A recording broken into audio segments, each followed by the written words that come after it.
Então eu vou recapitular, tá, o que nós lemos até agora.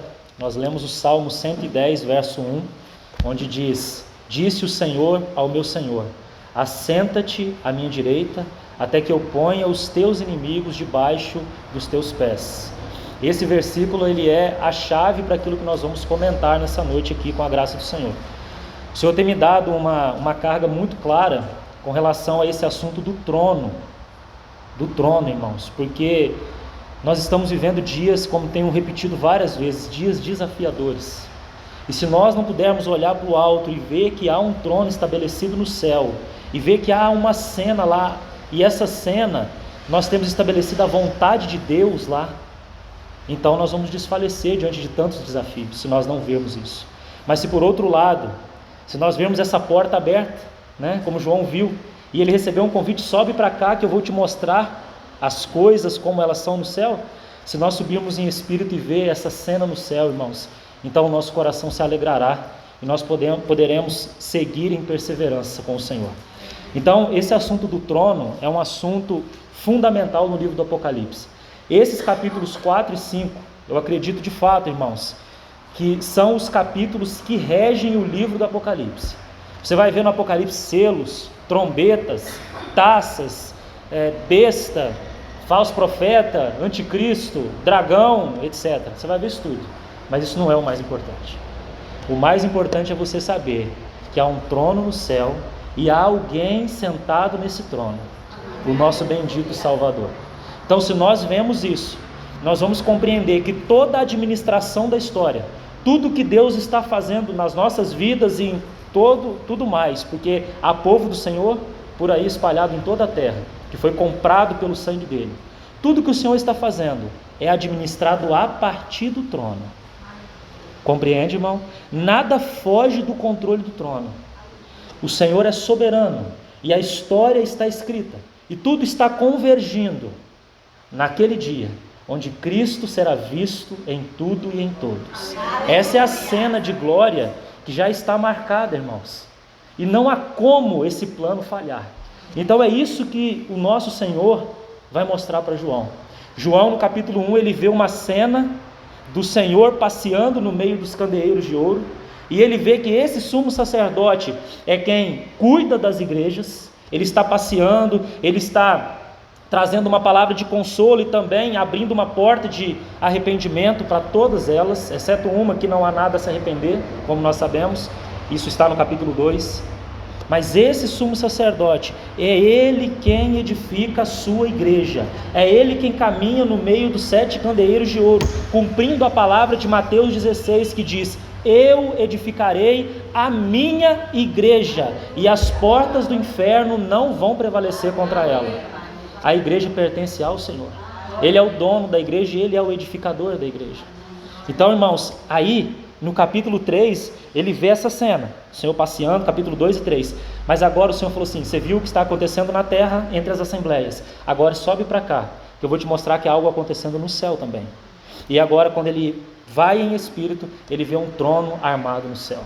Irmãos, não há nenhum outro livro na Bíblia que fale tanto de trono como o livro do Apocalipse. Você tem 37 ocorrências da palavra trono no livro do Apocalipse. Sabe qual é o livro equivalente que vai ter assim uma quantidade próxima de ocorrências de trono? O livro dos reis, que é um livro que fala sobre realeza, sobre o rei, né? E todo esse livro apontava para aquele rei que está estabelecido lá no céu, irmão. Então, tudo, como diz o Senhor, tudo o que de mim diz respeito na lei, nos profetas e nos salmos. Você lembra dessa cena? Capítulo 24 de Lucas? Então, irmãos, por que eu estou fazendo todo esse contexto? Para que os irmãos entendam que João, ele chorava muito, porque ele não via ninguém digno de abrir o livro e desatar os selos. Mas uma voz dizia: não chore, não chore. Eis que o leão da tribo de Judá, ele é digno, ele toma o livro e ele desata os selos. E aí então, a partir do capítulo 6, sabe o que acontece? Os selos são abertos e a história continua. Por quê? Porque há alguém digno, e é deste que nós estamos aqui ceando com ele nesta noite. Aquele que é digno, que morreu, não pôde ser retido pela morte, foi ressuscitado pela glória do Pai, foi assunto aos céus e se assentou à destra da majestade nas alturas. No capítulo 4, o trono é ocupado por alguém, mas no capítulo 5 João vê que quem está nesse trono é o Cordeiro. Então o irmão Eliezer trouxe recentemente, eu não sei, ele até falou, né? Se Deus está sentado no trono e o Filho está sentado, então sim, irmão. No capítulo 4 e 5 está apresentado que nós vemos no capítulo 4 o Criador sentado no trono, e no capítulo 5 nós vemos o Cordeiro sentado no trono. Então toda a administração da história, irmãos, tudo o que está acontecendo é feito a partir desse trono. Que o Senhor possa falar ao nosso coração então. Então, irmãos, para que nós possamos ter uma compreensão adequada do que nós vamos tratar nos capítulos 4 e 5, e eu vou apenas iniciar nessa noite mesmo, eu queria passar para os irmãos uma visão geral do livro do Apocalipse, bem simples. Vamos dividir em 3 sessões apenas, para que os irmãos tenham uma visão de todo o livro. E para isso nós vamos usar um verso aqui, está no capítulo 1, verso 19. Capítulo 1, verso 19. Vamos usar esse verso para fazer uma divisão do Apocalipse. Há muitas divisões, há muitas formas de se abordar o Apocalipse, né? Mas nós vamos usar esse verso aqui e dividi-lo da maneira mais simples. Olha o que diz o verso 19. Escreve, pois, as coisas que viste, e as que são, e as que hão de acontecer depois destas coisas, né? Depois destas. Então, essas 3 expressões aí dividem para nós o livro do Apocalipse. A primeira seção diz respeito às coisas que viste, que aparece aí. As coisas que viste. Então, isso diz respeito, irmãos, justamente ao que eu acabei de citar, o capítulo 1 do Apocalipse. João tem a visão do Cristo glorificado, aquele que está caminhando no meio dos candeeiros de ouro. E a própria Bíblia diz que os candeeiros são as igrejas. As coisas que vistes, repetindo, a visão do Cristo glorificado, no capítulo 1 do Apocalipse. E é muito interessante, irmãos, porque esse apóstolo João foi quem tão intimamente conheceu o Senhor, não é mesmo? Foi aquele que colocou a cabeça no peito de Jesus, como diz o Evangelho. Vai repetir essa palavra seio, né, no capítulo 1 e no capítulo 13, seio. Ele é quem recosta, né, coloca sua cabeça no peito de Jesus. Ele conhecia o Senhor tão bem. Ele é aquele que no seu Evangelho, ele não nomeia, ou nomeia-se a si mesmo, mas ele diz que ele é o discípulo amado. Ele é o discípulo a quem Jesus amava.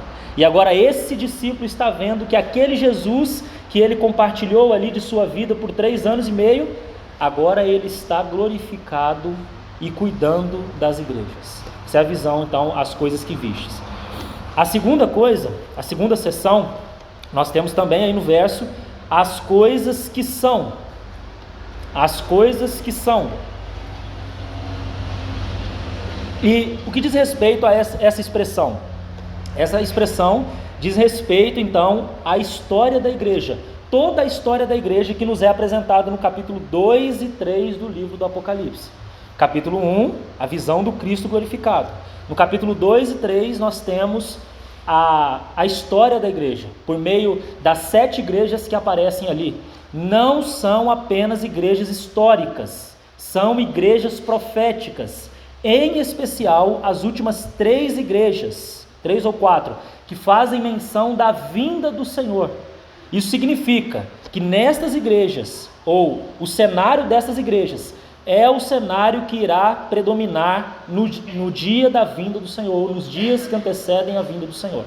Então, repetindo, capítulo 1, a visão do Cristo glorificado, capítulo 2 e 3, toda a história da igreja. Leia, irmãos, essas 7 cartas ali, que foram enviadas àquelas igrejas da Ásia Menor, e você vai entender o que estou falando. Monta só esse esboço por enquanto, tá? Alguém pode ligar o ventilador para mim, por favor? E então, nós temos a terceira sessão, que diz respeito às coisas que hão de acontecer depois destas. E onde começa essa sessão? Justamente aí no capítulo 4. Olha o verso primeiro aí novamente. Olha a expressão que aparece aí. Depois destas coisas, olhei, e não somente uma porta aberta no céu, como também a primeira voz que ouvi como de trombeta ao falar comigo, dizendo: sobe para aqui e te mostrarei o que deve acontecer depois dessas coisas. Então você entendeu todo o quadro do Apocalipse? Então até o final agora, você vai ter essas coisas que hão de acontecer depois destas. Todo o cenário da história está aí, irmão. Você não precisa de um jornal para descobrir o que vai acontecer. Já está aqui escrito, e nada cairá por terra, tudo vai se cumprir. Então nós temos aqui escrito. E semelhantemente, é muito interessante que João, irmãos, ele viu algo tão grandioso, porque é como se a revelação começasse de uma maneira tão pequena no livro, mas depois se expandisse e ele visse toda a linha da história, semelhantemente com o que aconteceu com Daniel. Daniel está lá no cativeiro da Babilônia, né? Ele foi levado para lá pequenininho, e ele então descobre, lendo o profeta Jeremias, que o cativeiro, segundo Jeremias capítulo 25, o cativeiro lá duraria 70 anos. Então Daniel lá na Babilônia, em cativeiro, junto com o povo, ele fala, não, está terminando o tempo, está terminando, está na hora de nós retornarmos para edificar a casa de Deus, que está em ruínas lá em Jerusalém, né? Então o que ele faz? Ele ora a Deus.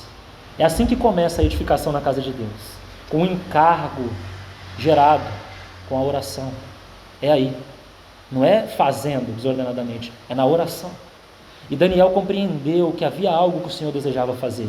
Mas aí, irmãos, o Senhor não mostrou para Daniel apenas, e esse apenas é entre aspas, porque já era algo grandioso, apenas o que deveria acontecer naquele período ali. Daniel viu a cena daquela grande estátua, você lembra? E ele viu também aqueles 4 grandes animais lá, e ele viu toda a história representada por aquela estátua e aqueles animais. Ele viu que viria 4 impérios, e depois desses impérios, do último sairia 10 chifres, e desse chifre um pequeno chifre que se engrandeceria, e depois viria o Senhor, né? Nessa visão. Não estou fechando questão em ordem nenhuma, mas veja que a Daniel, irmãos, tudo que eu estou dizendo é o seguinte: há uma porta aberta para que nós também compreendamos o que o Senhor está fazendo e deseja continuar fazendo. Nós também, irmãos, precisamos ir diante do Senhor com um encargo no coração. Nós também precisamos compreender com o que o Senhor está envolvido nos nossos dias. Qual é a mente do Senhor em meio a tantas vozes como temos escutado, vozes que muitas vezes têm falado em nome do Senhor, mas não o representam. Falam e fazem, e naquele dia o Senhor vai dizer: eu nunca vos conheci. Apartai-vos de mim todos os que praticam iniquidade. Então, irmãos, nós precisamos estar atentos diante do Senhor. Não seja como criança, indo para um lado, para o outro e ouvindo qualquer vento de doutrina. Preste muita atenção no que você está recebendo da parte do Senhor. Tenha discernimento espiritual. João diz que todos nós possuímos unção. Todos nós somos habitados pelo Espírito Santo. E foi nos dada a capacidade de perceber, irmãos, os movimentos do Senhor. O problema é que nós não perguntamos onde está o Senhor. Jeremias capítulo 2. Com o que o Senhor está envolvido? Senhor, onde o Senhor está? O Senhor está nisso, o Senhor está naquilo. Nós não queremos saber, nós vamos meter nas caras. E, irmãos, aquilo que o Senhor não assume, já falamos isso, a vanguarda ele não vai ser a retaguarda. Então nós precisamos compreender qual é a mente do Senhor. Então, irmãos, é essa cena que está diante de nós, a cena do céu, né? E João ouve uma voz, ele ouve essa voz de trombeta também no capítulo 1. Você lembra que uma voz de trombeta fala com ele, e ele vira-se para ouvir quem falava com ele, e quando ele se vira, ele vê no meio dos 7 candeeiros um semelhante a filho do homem, passeando no meio dos candeeiros. Então essa mesma voz de trombeta, que quis mostrar para ele que é ele quem cuida das igrejas, agora ele diz: João, você viu as coisas na terra, agora sobe para cá que eu vou te mostrar como são as coisas no céu. Porque, irmãos, nossa mente é tão limitada, né? Nós temos a questão tempo e história, e nós só conseguimos ver isso aqui, esse cenário que está posto, e olhamos e nos alarmamos: meu Deus, o que vai ser? Olha lá, ou de novo guerra, olha essa situação, e doença, pobreza e tal, e nós vemos isso tudo e desesperamos.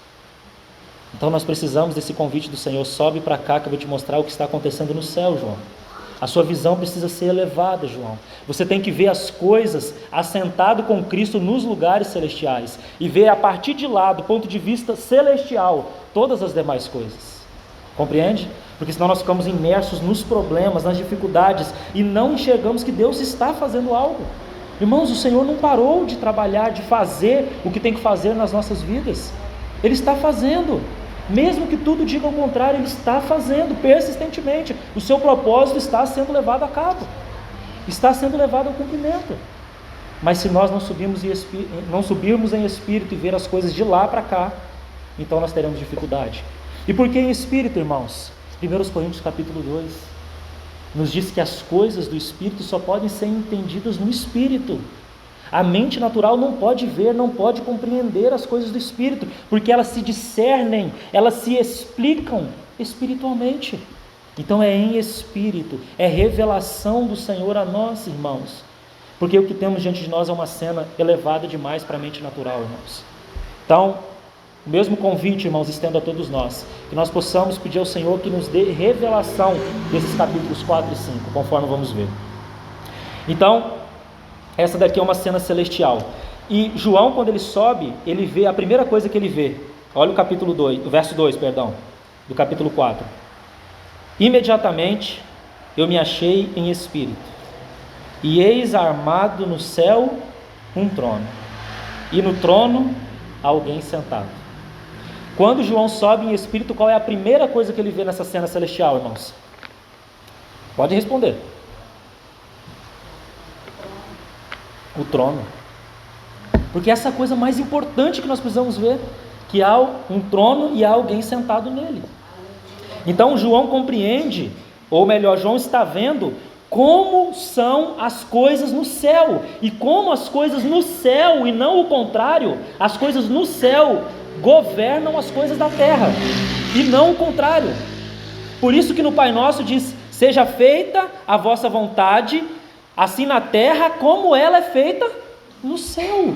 É o céu que governa a terra, irmãos. É o trono eterno estabelecido de retidão e de justiça de Cristo que governa todo o cenário restante.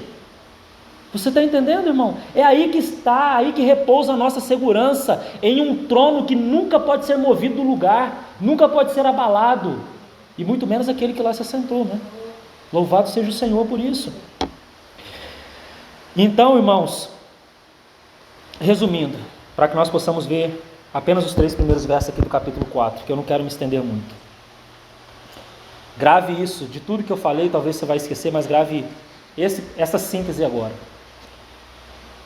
Toda a administração da história, daquilo que o Senhor está fazendo, da obra de Deus ao longo do tempo, e Ele tem apenas uma única obra.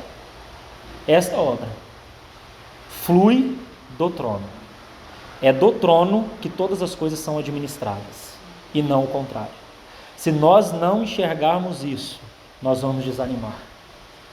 Porque, irmão, tanta coisa tem nos pressionado. Que batalha nós temos enfrentado em nossa mente. Que luta, tanto por dentro como por fora. E Hebreus já nos fala, né, que nós temos visto, na quarta, se Deus permitir, nós vamos continuar, que correndo a carreira cristã, nós temos que olhar firmemente para aquele que é o autor e para aquele que é o consumador da nossa fé, Jesus. Porque se nós não corremos a carreira cristã assim, irmãos, nós vamos desfalecer. Ele não é apenas o autor, ele é o consumador, ele é quem vai concluir o que ele começou. Aquele que começou a boa obra em vós é fiel para terminar, para concluir. Amém? Então vamos iniciar uma exposiçãozinha aqui, breve, para não me estender muito, nesse capítulo aqui.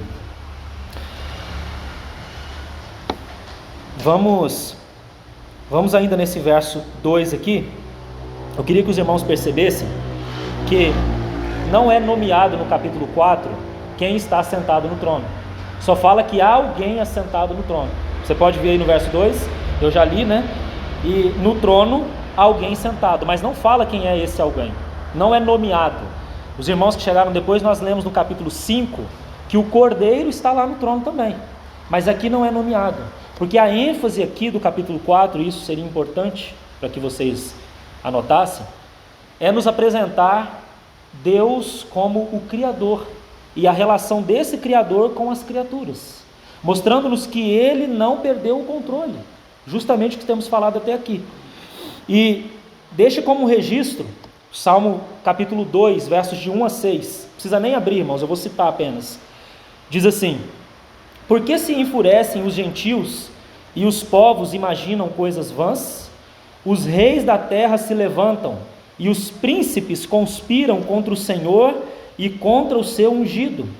dizendo: rompamos os seus laços e sacudamos de nós as suas algemas. Mas olha o que diz: ri-se aquele que habita nos céus, o Senhor zomba deles. Na sua ira, a seu tempo, lhes há de falar, e no seu furor os confundirá. E o que Deus diz? Concluindo: eu, porém, constituí o meu rei sobre o meu santo monte Sião. Então, ainda que as nações conspirem contra o Senhor e contra o seu ungido, o Senhor ri dessa cena toda posta. E ele diz: eu estabeleci no meu trono o meu rei, e isso nunca vai mudar, independente do cenário das nações. Irmãos, por que eu coloquei esse Salmo 2? Porque agora entramos no verso 3, que diz assim: e esse, que não nomeia quem é, que se acha sentado no trono, é semelhante no aspecto à pedra de jaspe e de sardônio, e ao redor do trono há um arco-íris, semelhante no aspecto à esmeralda. Que interessante, né? Porque aqui ele não consegue, o sentimento que a gente tem é que ele não consegue definir muito bem, né, o que está ali no trono, porque de fato, irmãos, é a visão da glória de Deus, porque Deus é a própria glória. Então, João ele só diz assim: aquele que eu estou vendo lá, ele é semelhante a duas pedras, a pedra de jaspe e a pedra de sardônio. E aí para você entender isso daí, você teria que fazer um estudo das pedras, né? Aliás, há um tremendo estudo feito pelo Christian Shen sobre as pedras preciosas, muito bom estudo, e eu não vou fazer nem perto do que ele fez, né? Mas aqui eu queria só colocar o significado das cores dessas pedras, para que os irmãos vejam o que João está vendo nessa gloriosa cena ali, onde vê alguém assentado, e esse alguém assentado é semelhante à pedra de jaspe e de sardônio. Então, se você faz um estudo das pedras, você vai ver que a jaspe, por exemplo, ela é tanto azul como também verde. Essas são as cores da jaspe, verde e azul. E o verde na Bíblia, se você faz um estudo detido aí, o verde na Bíblia aponta para a vida, também aponta para a esperança, mas em suma a vida, porque nós estamos falando daquele que é o Criador, daquele que é o autor de toda a vida. É isso que João está vendo, semelhante ao aspecto a jaspe, e na cor verde que é vida, e também o azul, que fala daquilo que é celestial, porque essa cena toda é uma cena celestial. Então João não consegue entrar muito, irmãos. E por que eu estou dizendo isso? Porque nós estamos diante de um livro que realmente é um livro muito profundo. A gente pode tocar em algumas questões e contemplar a glória de Deus, e isso é suficiente para nós, mas ainda, irmãos, é tocar apenas as orlas das vestes do Senhor. Entende? É uma cena muito tremenda. E depois ele fala então do sardônio. E o sardônio, também tocando essa questão da cor, ela é uma pedra que reflete a cor vermelha.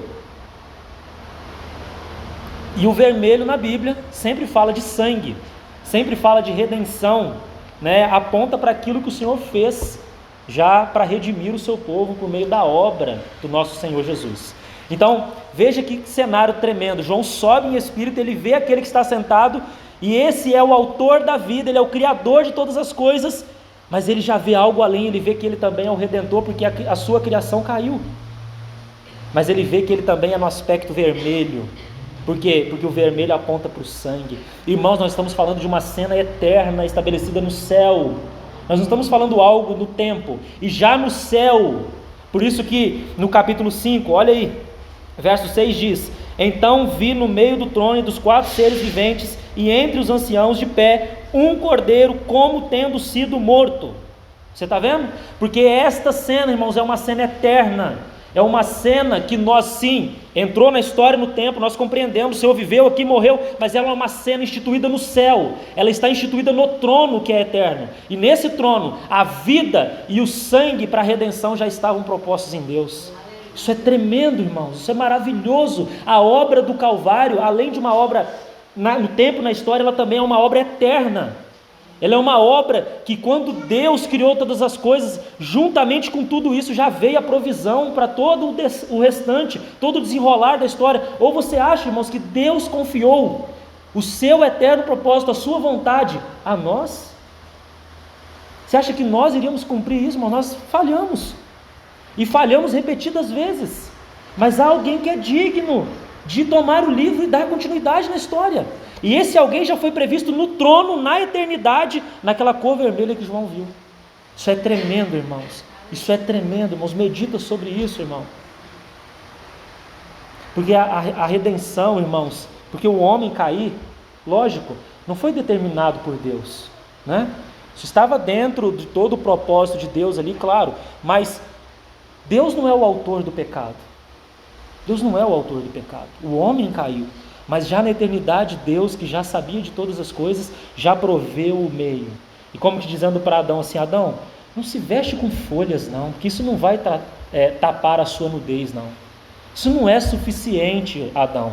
Eu ainda estou te vendo como você é, né? Porque você está provendo para si mesmo vestes de folhas. E o que o Senhor fez? Ele vai lá e pega peles de animais para cobrir Adão e Eva, que haviam caído. Para quem aponta essas peles, irmãos? Para Cristo. Entende? Ele é as peles que cobriu a nossa nudez para sempre. Você entende, irmão? E isso já estava lá na eternidade, no trono. E por que, irmãos, pedra? Esse é um outro detalhe que eu queria colocar, nós já estamos caminhando. Por que pedras, né? Aquele que está lá é semelhante a pedras. Porque, irmãos, é justamente o que nós lemos no Salmo 2. A pedra é algo firme, sólido, né? Que não quebra. Ela suporta tempo, pressão, temperatura. Não interessa. O Senhor se mantém lá, firme, com seu trono estabelecido. Deixa o restante fazer o seu barulho. Eu estou aqui e minha vontade está estabelecida. E aquilo que eu estabeleci no céu vai acontecer na terra. Amém. Por isso, pedras. Porque uma pedra preciosa é justamente assim que ela é formada. Tempo, pressão e temperatura. E colocando isso com relação a Deus, deixa blasfemar, irmãos. Deixa falar que o Senhor tarda em vir. Ele nunca vai voltar lá os crentes lá, acreditando que o Senhor ainda vai voltar. Já passaram mais de 2000 anos. Ele é longânimo, irmãos. Mas como diz Abacuque, aquele que vem em breve virá. Aleluia. Em breve, né? Como diz o próprio Apocalipse, né? Venho sem demora. Às vezes a gente acha demorado, irmãos, mas não é não. O Senhor é longânimo. E a sua noiva deve se preparar, irmãos, para se encontrar com Ele. Esse é o chamado do Senhor para nós. E então eu vou concluir com esse aspecto do arco-íris, só para nós fecharmos esse capítulo, esse verso 3 aqui e seguimos no próximo momento. Diz aí no verso 3, que ao redor do trono há um arco-íris semelhante no aspecto à esmeralda. E aí, se você procura então na Bíblia a primeira ocorrência do arco-íris, você vai se dar conta que ela aparece em Gênesis capítulo 9, logo após a cena do dilúvio. Você se lembra disso? Aconteceu o dilúvio e depois você tem aquela cena do arco-íris. E o arco-íris na Bíblia fala claramente da aliança ou do pacto que Deus fez com o seu povo. Naquele caso de não destruir mais o mundo com água. E o arco-íris era uma recordação desta aliança que ele fez. Então o arco-íris na Bíblia aponta para a aliança de Deus com o seu povo. E por que esse arco-íris ao redor do trono? Para nos lembrar que o nosso Deus é um Deus de aliança. E de que a sua aliança nunca será quebrada. Aquilo que ele prometeu, irmãos, irá se cumprir. E esse trono com esse arco-íris é uma recordação não para ele, porque ele não se esquece, para nós, de que ele é o Deus da aliança. De que ele é o Deus que se importa com o seu povo. De que a sua palavra é uma palavra firme no céu e será cumprida na terra. E o aspecto da esmeralda também é verde, irmãos. Mas nesse caso aqui, aponta para a importância que Deus dá para a vida do seu povo. Então você vê, há um arco-íris ali nos lembrando que Deus não se esqueceu de nós, irmãos. E que o cumprimento do seu eterno propósito, irmãos, vai acontecer. Esse arco-íris é para nos mostrar que Deus é um Deus de aliança. Então, esse é o início da cena, de uma cena que é de tirar o fôlego. Os irmãos vão ver quando nós entrarmos nos próximos versos, né? Aqueles anciãos ali diante do trono, nós vamos entrar um pouquinho a pouquinho.